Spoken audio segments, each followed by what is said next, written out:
Cette communauté virtuelle de 692 millions de personnes est devenue en 5 ans une grande puissance qui inquiète les États. Faits divers, terrorisme, trafic. Les scandales se multiplient, mais rien n'entame le succès de la société californienne. Il y avait bien eu quelques signes avant-coureurs. Ce garçon de 17 ans retrouvé hagard et à moitié nu dans une rue de Paris, début mai, après une nuit de torture et d'humiliation, victime d'un piège tendu par une fille de 16 ans rencontrée sur Facebook. Ou encore cet homme de 30 ans qui débarque à Angers chez les parents d'une gamine de 13 ans après des mois de romance torride sur Facebook.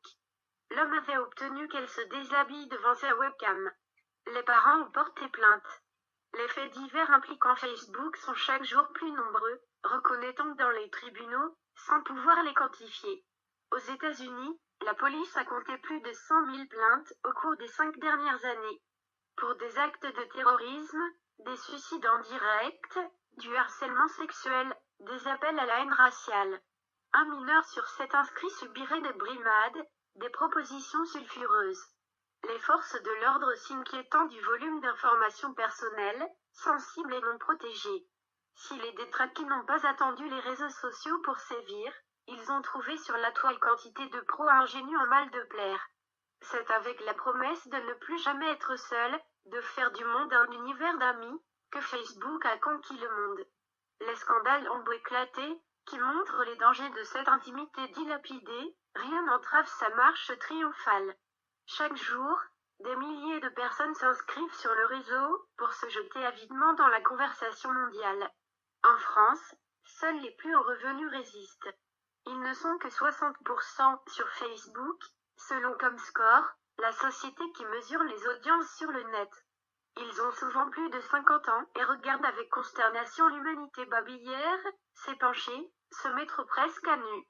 Ils sont d'autant plus réticents, ils bénéficient d'un réseau à l'ancienne, construit sur la sélection, par école, par diplôme, par voisinage. Facebook et ses connexions directes, qui bousculent les hiérarchies traditionnelles pour imposer le tutoiement à tous les âges, les dérangent. Facebook concrétise la société des pairs, on communique à l'horizontale, il n'y a plus de chef, de père. Analyse le sociologue Stéphane Hugon. Beaucoup de parents s'inquiètent.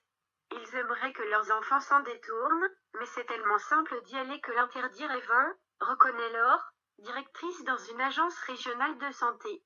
Et tous leurs copains s'y trouvent. Les plus rétifs finissent par céder, car priver les enfants de Facebook revient à leur refuser le téléphone portable, résume Benoît Thiolin, directeur de l'agence de communication numérique La Net Squad.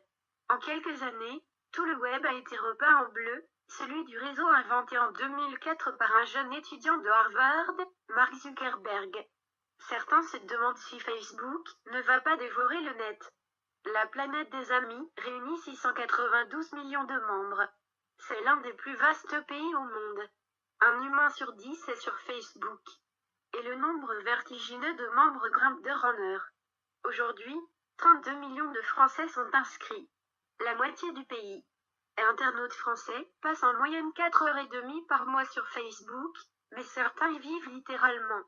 Jamais ils ne ferment leur profil, ce fameux espace où ils se présentent, rassemblent leurs contacts, lisent les nouvelles de leurs amis. Il faut imaginer que la moitié des jeunes de 18 à 34 ans démarrent leur journée par une visite sur Facebook. Beaucoup y restent, comme si fermer leur profil revenait à se boucher une oreille. Ils vivent connectés en permanence, ont renoncé aux mails. Tout vient à Facebook. Toutes les 20 minutes, 1,3 million de photos rejoignent Facebook, devenu le plus vaste album photo au monde. On y trouve les portraits des vivants et même de bébés en gestation, puisque beaucoup postent les clichés des échographies, mais aussi des morts, qui restent là, avec leurs yeux grands ouverts, souriants.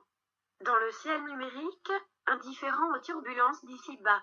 Outre les 20 petites minutes, donc, presque 2 millions de personnes ajoutent une note à leur profil, acceptent un nouvel ami, tandis que 2,6 millions d'autres légendes en une photo ou postent un commentaire sur le profil d'un ami en ligne.